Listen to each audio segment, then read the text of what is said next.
पहला क्वेश्चन आपका ये वाला आ गया, और ये वाला जो क्वेश्चन है ना कई बार रिपीटेड भी हुआ है, बस थोड़ा घुमा के पूछा उसने, तो थोड़ा समझना इस क्वेश्चन को। और उसके बाद मैं आपको कहता भी हूँ कि आप नोट बुक लेके बैठा करें, जिससे मैं आपको नेगेटिव पॉजिटिव वर्ड बताता भी चलूँ कि आपको ये वाला वर्ड अगर मिले तो आप लगाना मत। पहला क्वेश्चन उसने पूछा कि छात्रों के ज्ञान अर्जन में सहायता करने के क्रम में अध्यापकों को किस पर ध्यान केंद्रित करना चाहिए। उन्होंने ये बोला कि मान लीजिए हमारी क्लास में जो छात्र हैं वो ज्ञान अर्जन करना चाहते हैं, तो ज्ञान को अर्जन करने के लिए मुझे यानी एक टीचर के नाते किस पर सबसे ज्यादा ध्यान केंद्रित करने की आवश्यकता है। पहला ऑप्शन उसने दिया, पहला ऑप्शन अगर आप देखेंगे तो पहला ऑप्शन वो कहना क्या चाह रहा है, छात्रों द्वारा प्राप्त किए गए ग्रेडों और अंकों पर। अगर आपको ये वाला शब्द कहीं पर दिखाई देता तो आप हमेशा इनको नेगेटिव लगाएंगे, क्योंकि प्राथमिक स्तर पर अंक और ग्रेड प्रदान नहीं किए जाते, बस उनको समझाया और सिखाया जाता है। दूसरा उसने ऑप्शन दिया कि छात्रों को सक्रिय सहभागिता के लिए शामिल करना। ये हमेशा पॉजिटिव वे में होता है, ये हमेशा सही राइट आंसर होता है। फिर भी देख लेते हैं कि 3 ऑप्शन और क्या करें, ये हमारा वैसे ठीक राइट आंसर मिलेगा जहां तक मुझे पता है, फिर भी 2 ऑप्शन को देखने के लिए कोई प्रॉब्लम नहीं है। तीसरा कह रहा है छात्रों के द्वारा अधिगम की अवधारणाओं को कुशलता प्राप्त करना। मान लीजिए कुशलता का मतलब होता है दक्षता प्राप्त करना, मतलब क्या होता है दक्षता प्राप्त करना। लेकिन कभी कभी क्या होता है कि कुछ स्टूडेंट ऐसे होते हैं उनको कम समझ में आता है लेकिन वो पार लगा ले जाते हैं, तो ये भी थोड़ा हमें गलत लग रहा है, तो इसको भी हम हटा देते हैं। सुनिश्चित करना कि छात्र सब कुछ याद करे। अगर ये वाला ऑप्शन शब्द आता है तो ये भी हमारा कैसा रहता है, नेगेटिव होता है। तो बच्चा हमारा कौन सा, सक्रिय सहभागिता के लिए, यानी मान लीजिए अगर मैं अपनी क्लास में छात्रों को सिखाना चाहता हूं तो मैं छात्रों को उनकी सक्रिय एक्टिव पर्सन के द्वारा उनको शामिल करने की पूरी पूरी कोशिश करूंगा, जिसके द्वारा वो ज्यादा से ज्यादा सीख सके। तो हमारा राइट आंसर कौन सा हो जाएगा, दूसरा राइट आंसर हो जाएगा। कौन सा राइट आंसर हो जाएगा हमारा, दूसरा राइट आंसर हो जाएगा। क्लियर है, चलते हैं दूसरे क्वेश्चन की तरफ। अब उन्होंने कहा अध्यापक के दृष्टिकोण से प्रतिभाशाली किसका संयोजन होता है। मान लीजिए एक बालक का आईक्यू 140 से अधिक है, कितना, एक प्रतिभाशाली बालक का आईक्यू मैं आपको बताता हूं 140 प्लस माना जाता है। एक अध्यापक के दृष्टिकोण मेरे अनुसार एक प्रतिभाशाली बालक कौन सा हो सकता है, तो उसने बोला है उच्च अभिप्रेरणा, उच्च वचनबद्धता और उच्च क्षमता। यानी एक तो वो मोटिवेट होना चाहिए हमेशा, और उसके बाद वो अपना पंचुअलिटी होना चाहिए, और क्षमता यानी उसे कार्य करने की हमेशा ये सोच तो होनी चाहिए कि मैं इस कार्य को कर सकता हूं, बेशक कर ना पाए लेकिन अंदर से उसके साथ होना चाहिए। उच्च योग्यता, उच्च क्षमता और उच्च वचनबद्धता, ये भी हो सकता है, क्योंकि उच्च योग्यता मतलब 140 प्लस माना जा रहा है, तो ये भी ठीक हो सकता है। उच्च क्षमता, उच्च सृजनात्मकता। एक बात ध्यान रखना कि प्रतिभाशाली बालक कभी कभी सृजनशील हो सकता है, तो ये यहां पर उच्च की बात तो हो ही नहीं सकती, तो इसको तो मैंने वैसे ही काट दिया। उच्च योग्यता, योग्यता उच्च, और ये वाला भी मैंने काट दिया। अब हमें इसमें से 2 देखना है, 2 तो वैसे मैंने काट दिए। उच्च योग्यता, योग्यता उच्च, उच्च वचनबद्धता, ये तो उस उल्टा सीधा करके दे दिया। उच्च सृजनात्मकता, एक बात ध्यान रखना, जब एक प्रतिभाशाली बालक होगा तो वो सृजनशील होगा, लेकिन सृजनशील बालक कभी भी प्रतिभाशाली बालक नहीं होगा। लेकिन ये भी कंडीशन कभी कभी होती है, क्योंकि ज्यादातर जो प्रतिभाशाली बालक होते हैं वो कम सृजनशील होते हैं, वो कम क्रिएटिविटी होते हैं। तो ये कह रहा उच्च सृजनात्मकता, तो ये तो मैंने उसे हटा दिया। अब उसने बोला उच्च मोटिवेट होगा, उच्च वचनबद्धता होगा, उच्च क्षमता होगा। लेकिन यहां पर बात किसकी हो रही है, बात किसकी हो रही है, प्रतिभाशाली बालक की बात हो रही है। तो प्रतिभाशाली बालक के लिए उसके अंदर एक अच्छी योग्यता का होना भी जरूरी है, जबकि उच्च योग्यता किस में आ रही है, इसमें आ रही है। तो हमने ये वाला भी हटा दिया, तो राइट आंसर कौन सा होगा हमारा, दूसरा राइट आंसर होगा। क्लियर है, उच्च योग्यता होगी, उसके कार्य करने की क्षमता होगी, और उच्च पंचुअलिटी होगी। ऐसा नहीं कि आज वो 10 घंटे पढ़ लिया फिर 3 दिन तक किताब खोल के ना देखे तो वो प्रतिभाशाली बालक नहीं हो सकता। क्लियर बात है, तो हमारा राइट आंसर कौन सा हो जाएगा, दूसरा राइट आंसर हो जाएगा। तीसरे क्वेश्चन की एनसीएफ 2005 के अनुसार गलतियां इस कारण से महत्वपूर्ण होती है। एक बात ध्यान रखना, एनसीएफ 2005 है ना, वो बहुत इंपॉर्टेंट पार्ट है, ध्यान रखना। तो उन्होंने बोला है एक बालक सीखते समय जब गलतियां करता है तो उसका मेन कारण किसके लिए सहायक होती है, ये वाली बात समझना है। ये अध्यापकों को बच्चों को डांटने का ये एक तरीका, अगर ये वाला बात आता है तो हमेशा काट देते, क्योंकि भाई प्राथमिक स्तर पर हम बालक को डांट नहीं सकते, ये वाली बात। और एनसीएफ हमेशा बालकन शिक्षा पर बल देता है, और एनसीएफ ने इस वाली बात बोली कि बालक की जो गलतियां वो सीखने में सहायक होती हैं। अगर बालक सीख रहा है तो वो सीखते समय गलतियां करेगा, लेकिन उन्हें पॉजिटिव वे में लेना, डांटने वे में लेना। ये बच्चे के विचार की अंतर्दृष्टि उपलब्ध कराती है तथा समाधानों को पहचानने में सहायता करती है, ये वाली बात ठीक है, क्योंकि बालकन शिक्षा पर बल करती है। ये कच्चे से कुछ बच्चों को हराने के लिए ये हमेशा नेगेटिव हो गया। ये छात्रों को उत्तीर्ण और अनुत्तीर्ण, मैंने आपको पहले ही बताया था कि हम प्राथमिक स्तर पर किसी भी बालक को पास या फेल नहीं कर सकते। 3 मैंने काट दिए। कौन सा कह रहा है दूसरा बालक, देखो समझना, यह बच्चे के विचार की अंतर्दृष्टि उपलब्ध करानी है तथा समाधानों को पहचानने में सहायता करती है। मतलब जब एक बालक सीखते समय गलती कर रहा है तो उसकी सोच और समझ को दिखा रही है कि भाई ये किस वजह से, किस आधार पर ये गलती कर रहा है, और इसने जो आंसर लगाया वो किस आधार पर लगाया, ये वाली बात आपको समझ में आनी चाहिए। तो इसका राइट आंसर कौन सा हो जाएगा, इसका दूसरा राइट आंसर हो जाएगा। नेक्स्ट क्वेश्चन की तरफ। जब एक बच्चे की कॉपी में, समझ रहे हैं, जब बच्चे की कॉपी में लिखन में विपरीत छवियां, दर्पण छवि आदि जैसी गलतियां मिलती है तो इस प्रकार के बच्चे लक्षण प्रदर्शित करता है। लिखने में कुछ गलतियां कर रहा है तो वो क्या कर रहा है, तो मैंने आपको बताया अधिगम अशक्तता, अधिगम कठिनाई और अधिगम समस्या के और अधिगम असुविधा के लिए। ये बात लर्निंग डिसेबिलिटी की कर रहा है। किसकी बात कर रहा है, लर्निंग डिसेबिलिटी की बात कर रहा है। और मैं इस वाली बात को आपको बताऊं भी कि लर्निंग डिसेबिलिटी होती क्या, समझना। ये अशक्तता का दूसरा नाम अक्षमता भी हो सकता है। क्या हो सकता है, अक्षमता हो सकता है। और इसका एक और नाम क्या हो सकता है, निर्योग्यता हो सकता है। अब देखो लर्निंग डिसेबिलिटी इधर लिखा हुआ अगर देखना जाए तो इसको भी अशक्तता भी कहते हैं, कि जब एक बात लिखते समय गलतियां कर रहा है। अब जो ये अक्षमताएं होती हैं ये आपको पढ़नी कितने प्रकार की, तो आप इनको समझना। एक आप पढ़ने की समझ लेना, एक लिखने की पढ़ लेना, एक मौखिक पढ़ लेना और एक गणित की पढ़ लेना। इन चारों में से आपको एक मिल जाएगी। इसकी होती है डिसलेक्सिया,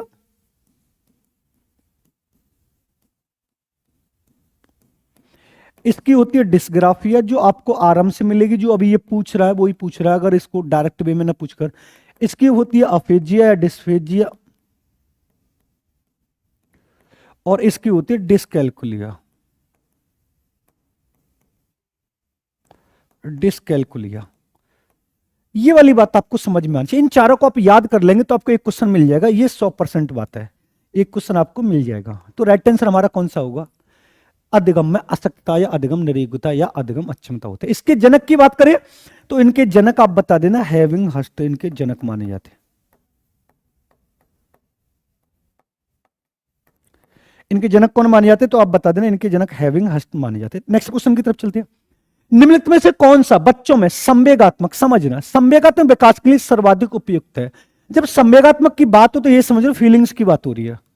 किसकी बात हो रही है, फीलिंग्स की बात हो रही है, भाव की बात हो रही है। और ये वाली बात आप देख लेना कि फीलिंग्स यानी भाव की बात हो रही है, शर्माना, अपने दुख प्रेम इनकी बात हो रही है। तो उपयुक्त कथन कौन सा है, अध्यापकों की कोई सहभागिता नहीं है क्योंकि यह माता पिता का कार्य है। ऐसा कुछ नहीं है, कुछ संवेगात्मक अध्यापक भी करते हैं। कच्चा कच्चे का नियंत्रित प्रवेश, कच्चा कच्चे का अधिकार, ये सत्तावादी होता है, यानी एक हिटलर वाला होता है। और हिटलर वाला हमारा कभी चलता नहीं, तो ये तो वैसे भी कट गया। आधिकारिक मतलब हिटलर वाला मतलब क्लासरूम जो होता है, और तो मतलब जो होता है हिटलर वाला जो कि मतलब एक कहीं चले, तो ये तो हो ही नहीं सकता। पहला वाला मैंने काट दिया, तीसरा वाला कच्चा कच्चे का प्रजातांत्रिक प्रवेश, यानी जब मैं एक बालक को पूरी तरह से उसके विचार प्रकट करने पर बल देता हूं कि आप अपने खुलकर विचार प्रकट कर सकते हो, तो मैं डेमोक्रेसी क्लासरूम की बात कर रहा हूं, प्रजातांत्रिक क्लासरूम की बात कर रहा हूं। तो कौन सा राइट आंसर होगा, कच्चा कच्चे का प्रजातांत्रिक क्लासरूम। नियंत्रण प्रवेश नहीं हो। अगर मान लीजिए आप कुछ पूछना चाहते हो, मैं बात बात पर डांट लगा दूं, तो फिर आपके जितने भी संवेग वो दबे के दबे रह जाएंगे, तो राइट आंसर हमारा नहीं हो पाएगा। तो हमारा राइट आंसर कौन सा होगा, चौथा राइट आंसर। हमें प्रजातंत्र यानी डेमोक्रेसी, यानी एक ऐसी क्लासरूम देनी है जिसमें प्रत्येक बच्चे को अपनी बात रखने का पूरी तरह से अधिकार हो, तब जाकर उनका संवेगात्मक विकास ढंग से हो पाएगा। तो राइट आंसर कौन सा होगा, हमारा चौथा राइट आंसर होगा।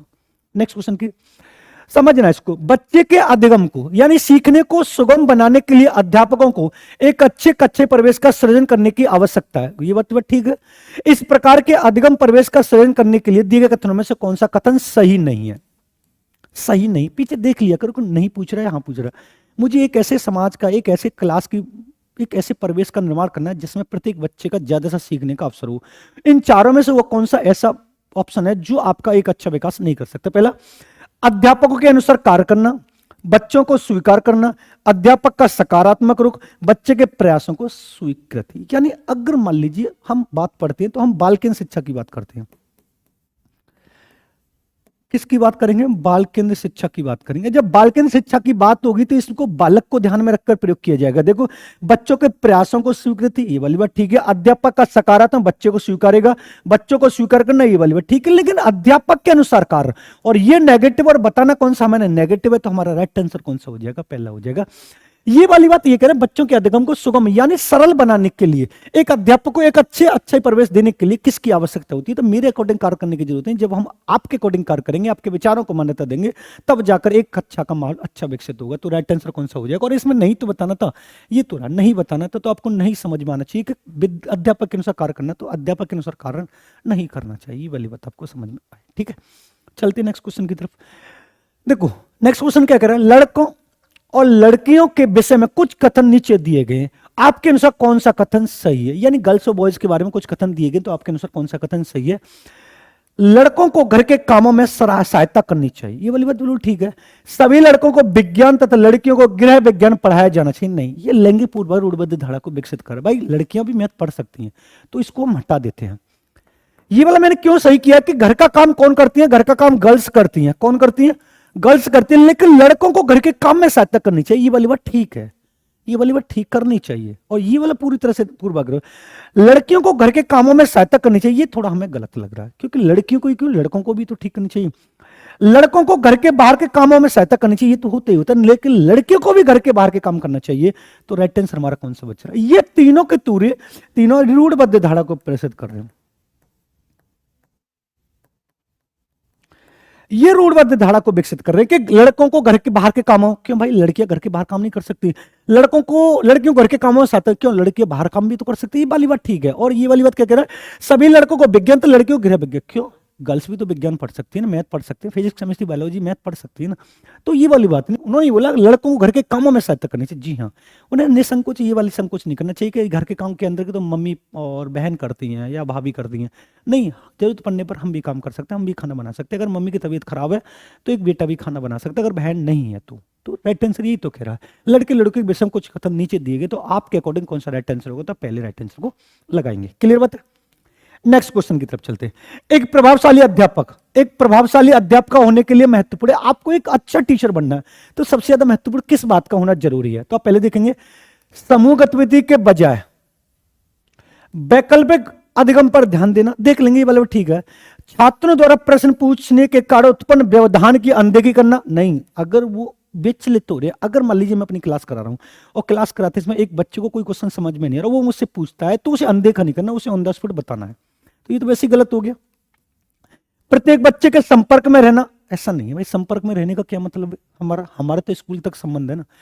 पुस्तकों से उत्तरों को लिखने पर देना, ये भी गलत हो गया। अब गया समूह गतिविधि के बजाय व्यक्तिगत अधिगम पर बल देना, क्योंकि व्यक्तिगत भिन्नता होती है, प्रत्येक बालक की सीखने की गति अलग अलग होती है, कौन सा बालक किस क्वेश्चन पर अटक रहा उसी के अकॉर्डिंग उसमें राइट आंसर कराना है, तो हमारा राइट आंसर कौन सा होगा, पहला राइट आंसर होगा, समूह गतिविधि के बजाय व्यक्तिगत अधिगम पर बल देना है। क्लियर बात। देखो पुस्तक आ गया तो हमेशा देखो ये शब्द आ जाए तो आपको नेगेटिव बताना है, ये शब्द आ जाए तो आपको नेगेटिव बताना है, तो ये सारी की सारी बातें आपको नेगेटिव बतानी, ये वाली बात आपको समझ में आनी चाहिए। क्लियर बात है। चलते हम अपने नेक्स्ट क्वेश्चन की तरफ। निम्नलिखित में से कौन सा एक उपयुक्त रचनात्मक आकलन, यानी फॉर्मेटिव की बात कर रहा है, आकलन का एक कार्य नहीं है। देखो मैं आपको इसको बहुत अच्छे तरीके से बता रहा हूं, इसको थोड़ा आप समझ लेंगे तो आपके लिए बहुत अच्छा क्वेश्चन हो जाएगा। एक आपसे पूछेगा रचनात्मक, जो अभी आपने उसने पूछा है, उसके साथ में आपसे पूछेगा संकलनात्मक। अगर आपने संकलनात्मक को ढंग से याद कर लिया, कि इसमें एक तो देखो, इसमें तो एक तो रैंक आएगा, एक ग्रेड आएगा, एक सरकार आएगा, समझना, एक उपलब्धि आएगा, एक सत्र के अंत में आएगा, और एक छात्रों को पास या फेल की बात करेगा, ये वाली बात करेगा। अब समझना क्या है कि मान लीजिए इनमें से अगर कोई 3 आ रहा तो एक इसमें से लेगा, और एक इसमें से लेगा तो 3 इसमें से लेगा। अब उसने पूछा कौन सा इसकी बात करी है कि कौन सा रचनात्मक का आकलन का नहीं है, तो यह समझ लीजिए कि 3 यहां से आए और एक यहां से आया है, इनमें से कोई ना कोई इनमें ऑप्शन में होगा, राइट आंसर आप उसी को लगा दोगे, नहीं पूछा है तो देखो परियोजना, ये वाली बात ठीक है, अवलोकन करना, ये वाली बात ठीक है, योग्यता, छात्रों की योग्यताओं का निर्धारण करना, देखो ये रहा रैंकिंग वाला, इधर देख लेंगे रैंक जो दी जा रही, तो रैंक इसमें आ रहा संकलनात्मक, बात किसकी कर रहा, फॉर्मेटिव की, रचनात्मक की, तो राइट आंसर कौन सा हो गया। अगर आपने इनको याद कर लिया, देखो मैं फिर भी बता रहा हूं, अगर यहां से क्वेश्चन पुटअप करेगा 3 यहां से लेगा तो एक यहां से लेगा, अगर 3 यहां से लेगा तो एक यहां से लेगा 100%। आप एक का याद कर लीजिए कि अगर ये वाले शब्द आ रहे हैं तो बात किसकी हो रही है, संकलनात्मक, इनमें से कोई सा नहीं आ रहा तो बात किसकी हो रही है, फॉर्मेटिव की। क्लियर हो गया, राइट आंसर होगी ना। ये वाला क्वेश्चन आपसे ऐसे पूछेगा। विकृत लिखावट, यानी टेढ़ी मेढ़ी जो लिखावट होती है, इससे संबंध लिखने की योग्यता की कमी किसका एक लक्षण हो सकता है, यानी लिखने से संबंध, टेढ़ी मेढ़ी लिखने की योग्यता। पहला कह रहा है डिस्प्रेक्सिया, दूसरा डिस्कैलकुलिया, डिसलेक्सिया, डिसग्राफिया। देखो ये जो होता है ये किससे होता है, तो मैंने आपको बताया था ये किससे होता है, पढ़ने से। ये किससे होता है? तो आपको मैंने बताया था गणित से होता है। ये किससे होता है? तो मैंने आपको बताया था शारीरिक गतिक कौशल से है। किससे बताया था? शारीरिक गतिक कौशल से। बच्चा कौन सा? डिस्ग्राफिया। किससे संबंधित था? लिखने से। भाई ये डिस्ग्राफिया और इसकी जगह एक और अगर आ जाता है अग्रेफिया, तो ये दोनों किससे संबंधित होते हैं? तो मैंने आपको बताया था दोनों किससे संबंधित होते हैं, तो आपको बता देना लिखने से संबंधित होते हैं। बात वही तो करो, विकृत लिखावट से संबंधित है, तो कौन सी होगी? डिस्ग्राफिया संबंधित, राइट आंसर होगा। अगर ये पूछे डिसलेक्सिया किससे? पढ़ने से, डिसकैलकुलिया से, गणित से और डिस्प्लेक्सिया से, शारीरिक गतिक कौशल से। जब एक व्यक्ति किसी कार्य को करते हैं शरीर का प्रयोग करता है तो वो कर नहीं पाता, वो डिस्प्लेक्सिया कहलाती है। नेक्स्ट क्वेश्चन, प्याजे के सिद्धांत के अनुसार, प्याजे बहुत आता है ध्यान रखना, सिद्धांत करने में तुम्हें कौन सा व्यक्ति के संज्ञान विकास को प्रभावित नहीं करेगा? संज्ञानात्मक का दूसरा नाम आपको पता होना चाहिए, मानसिक होता है। क्या होता है? मानसिक होता है। मानसिक का दूसरा नाम क्या होता है? बुद्धि होता है। और इनमें से कौन सा ऐसा पॉइंट है जो आपकी बुद्धि को प्रभावित नहीं करेगा? भाई सामाजिक अनुभव है, बिल्कुल प्रभावित करेगा। परिपक्व और मैच्योरिटी, इसको देख लेंगे। क्रियाकलाप है, बिल्कुल प्रभावित करेगा। भाषा, बिल्कुल प्रभावित करेगा। लेकिन एक मैच्योरिटी जो होती है, जरूरी नहीं कि हमारी बुद्धि को प्रभावित करे। कम एज में भी बच्चे बहुत सारे इंटेलिजेंट हो जाते हैं। तो बात यहां पर यह परिपक्व ने, इसका कोई मतलब नहीं है कि बुद्धि को प्रभावित करे। छोटी एज का बच्चा भी आपने देखा, कौटिल्य जो आपने देखा होगा, छोटे छोटे बच्चे बहुत सारे अच्छे अच्छे ज्ञान को लेकर बैठे हुए, तो परिपक्वता इसमें नहीं आएगा, नहीं पूछा है। नेक्स्ट क्वेश्चन की तरफ चलते हैं। इनमें से कौन सा त्रितंत्री सिद्धांत में व्यवहारिक बुद्धि का अभिप्राय नहीं है? व्यवहारिक बुद्धि होती है जो बदलते पर्यावरण को देखते हुए कार्य करती है। त्रितंत्र का स्टेनबर्ग का सिद्धांत था। अगर ये पूछे ये वाला सिद्धांत कौन से दिया, तो आप बता देना स्टेनबर्ग ने दिया। किसने दिया? स्टेनबर्ग ने दिया। देखो, केवल शब्द आ रहा तो ये वैसे ही नेगेटिव हो गया, ये तो वैसे ही नेगेटिव हो गया।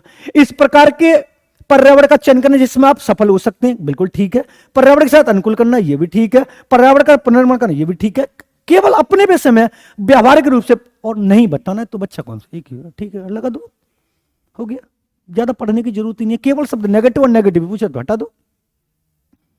नेक्स्ट क्वेश्चन, कोई भी नाराज हो सकता है, ये वाली बात बिल्कुल ठीक है, यह आसान है, परंतु एक सही व्यक्ति के ऊपर सही मात्रा में, सही समय पर और सही उद्देश्य के लिए तथा सही तरीके से नाराज होना आसान नहीं है। बिल्कुल ठीक बात है, नाराज तो हर एक कोई हो सकता है, लेकिन परिस्थिति को देखते हुए, कंडीशन को देखते हुए, व्यक्ति को देखते हुए, किस जगह पर, कहां पर, किस तरीके से आपको नाराज होना, ये अच्छी तरह बात नहीं हो सकती, ये हर किसी की बात नहीं हो सकती। इसका मेन कारण क्या होता है? सामाजिक विकास से, संज्ञानात्मक विकास से, शारीरिक विकास तो वैसे ही काट दो क्योंकि नाराज हो रहे हैं, संवेगात्मक विकास से। कौन सा राइट आंसर हो सकता है? अब आपके दिमाग में दो आ रहा होगा, सब जीव हटा दो कि जब नाराज रह रहे हैं तो संवेगात्मक ना। मैंने आपको एक चीज बताई थी, जब संज्ञान और संवेग चलते हैं ना, संज्ञान और संवेग,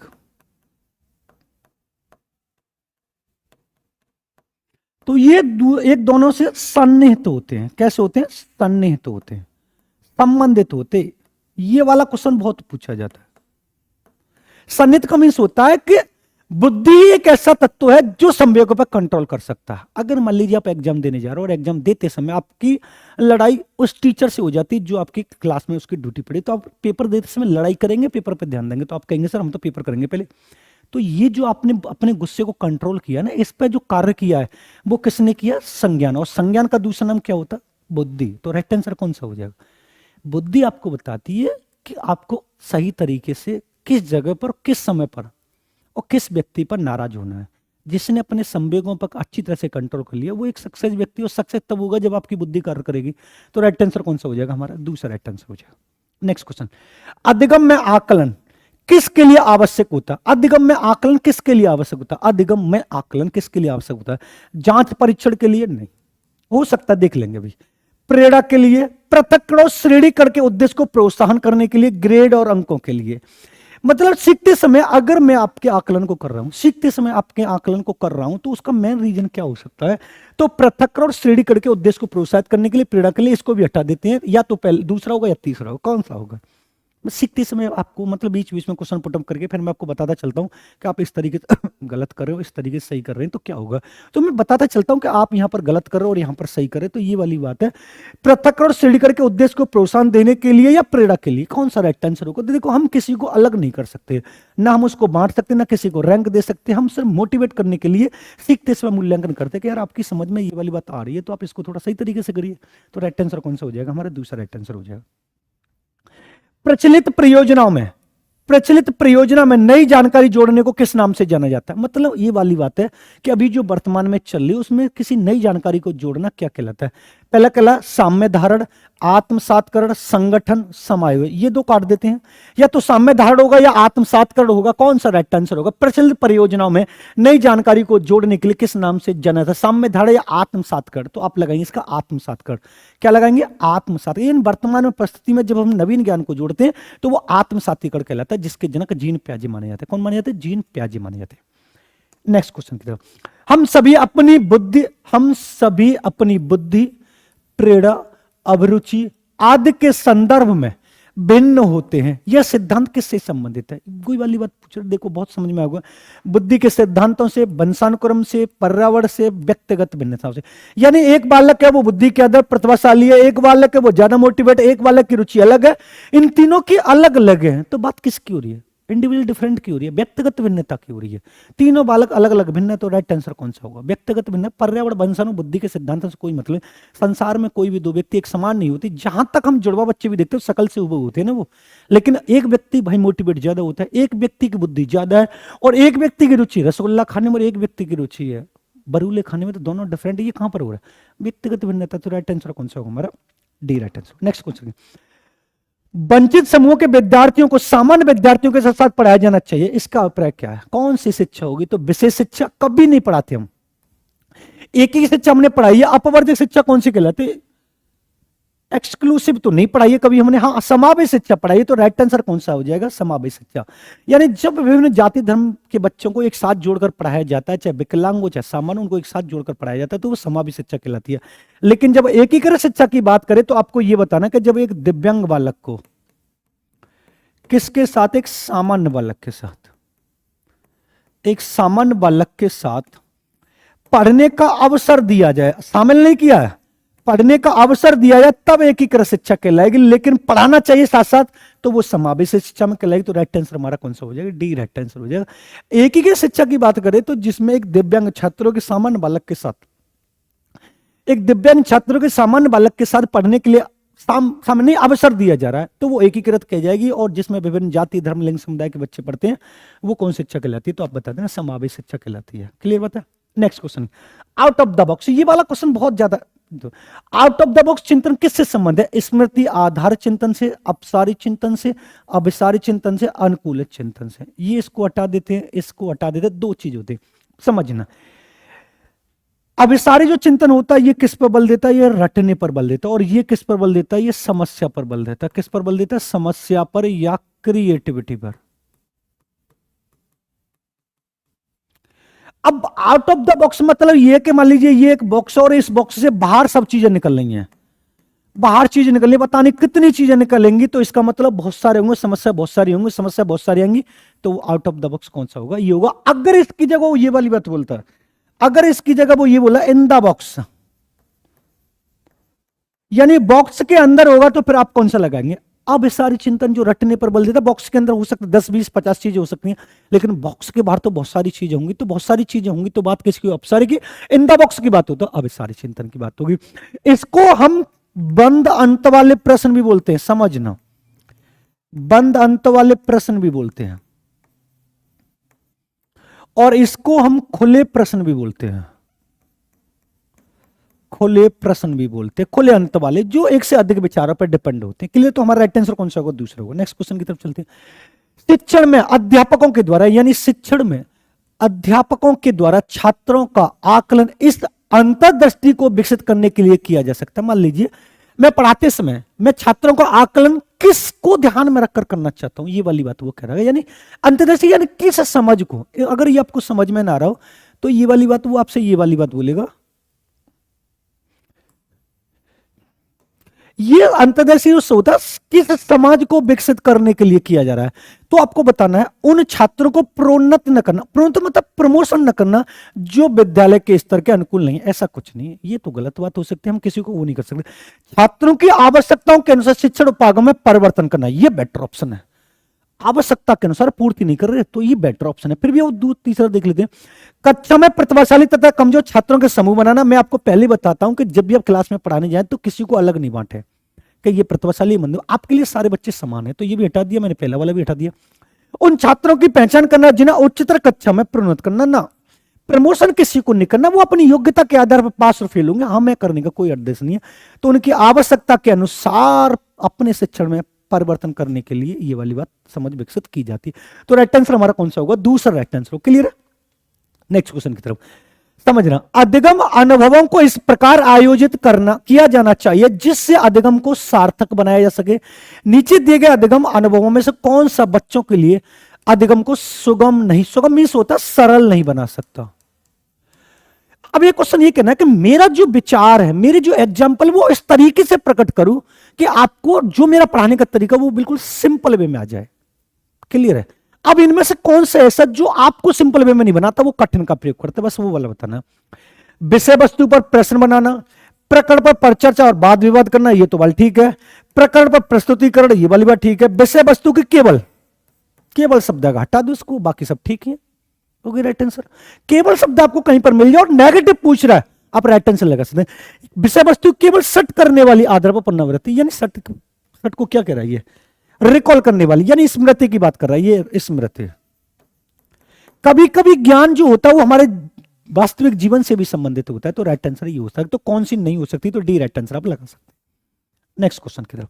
बच्चों को शाब्दिक, समझना, बच्चों को शाब्दिक और गैर शाब्दिक दंड देने का परिणाम होता है।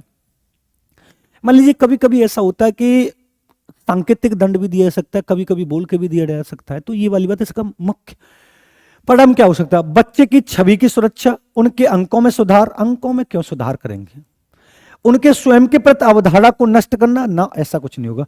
उन्हें कार्य करने के लिए प्रेरित करना। भाई मैं आपको कुछ बोल के बता रहा हूं, कुछ सांकेतिक भाषा में बता रहा हूं, तो ये मेन रीजन ये होता है। मैं आपको दंड देने का मैं रीजन नहीं कर रहा हूं कि आप लोगों का सीटेट पास हो। अगर मैं आपको पनिश कर रहा हूं, अगर मैं आप लोगों को डांट लगा रहा हूं और मैं आपको टॉर्चर कर रहा हूं सीटेट में, तो मेरा कोई उद्देश्य नहीं है।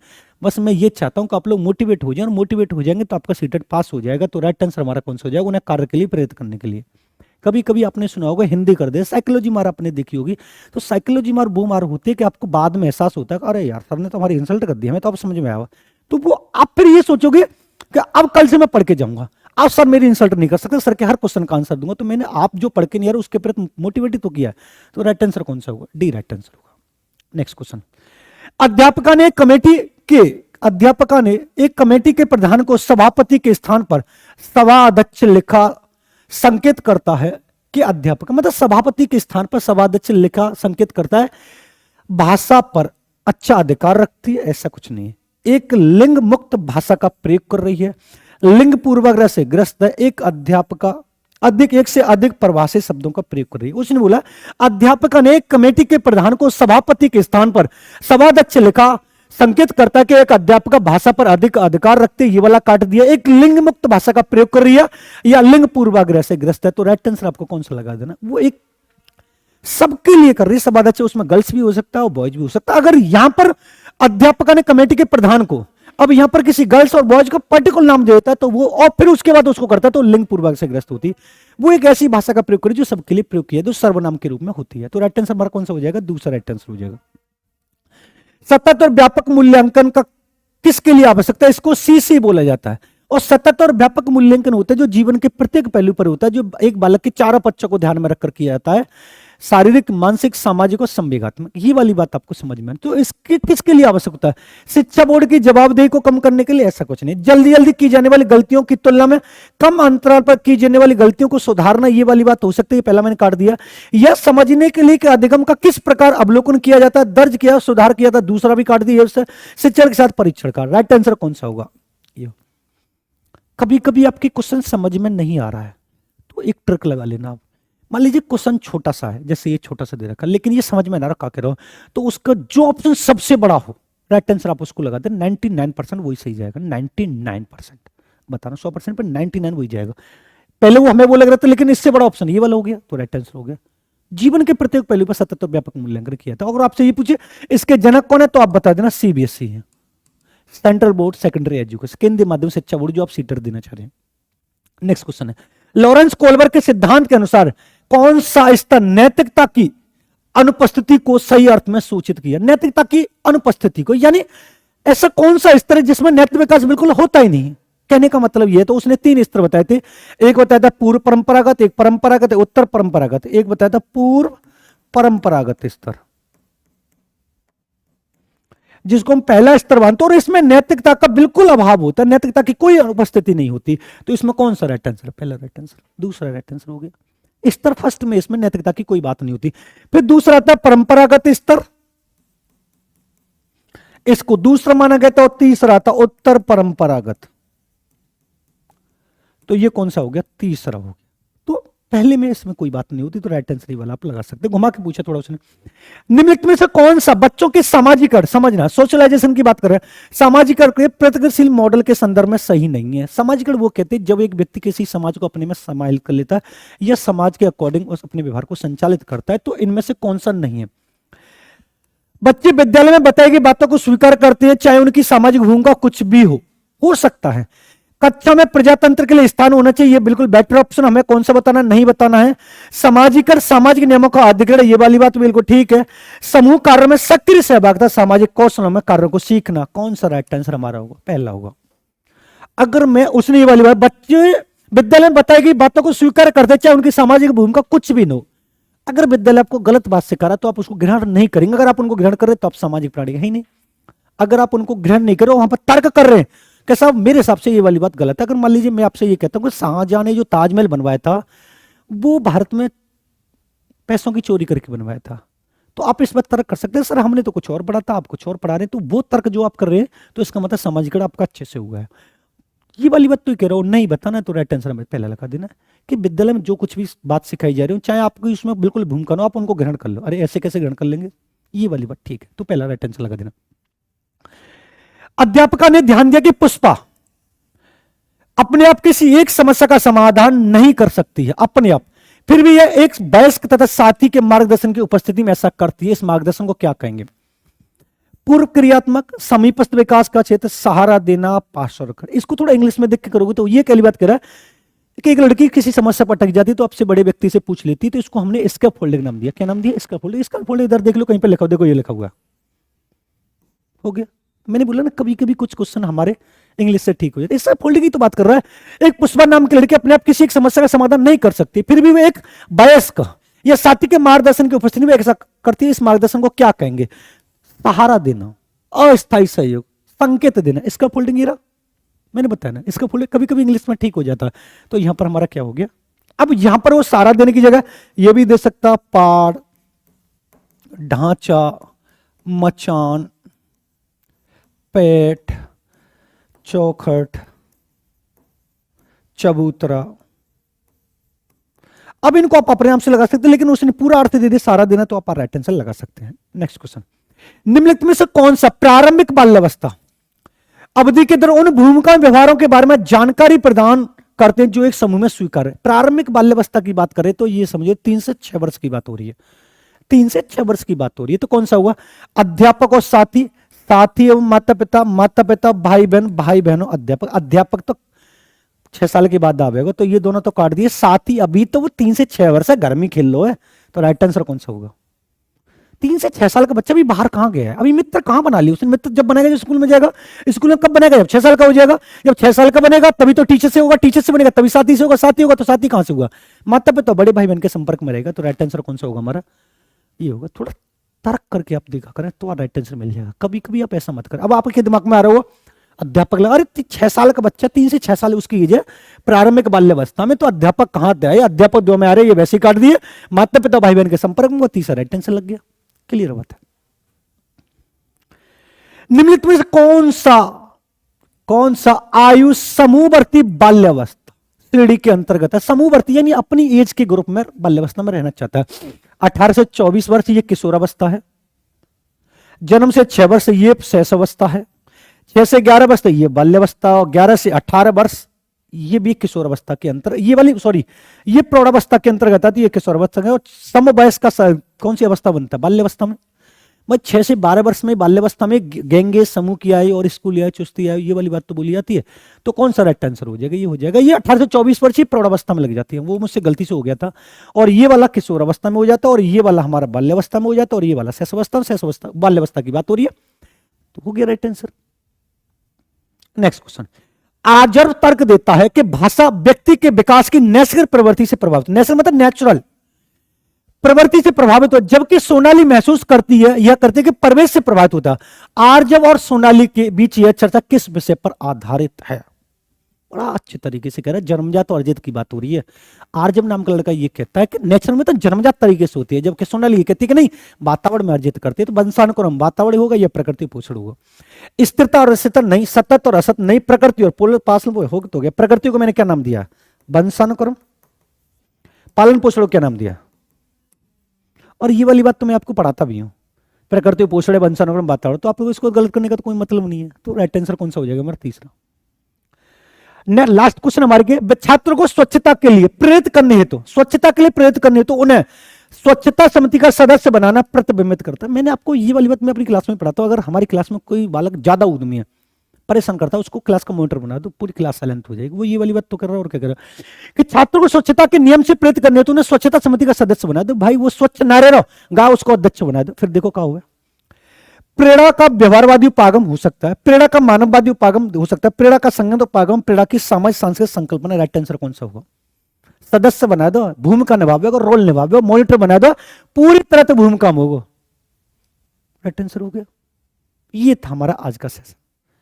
मिलेंगे कल नए सेशन के साथ, नई ऊर्जा के साथ। तब तक सभी के लिए धन्यवाद। चैनल पर नहीं हो तो चैनल को सब्सक्राइब कर लेना, बेल आइकन ऑल को प्रेस कर लेना।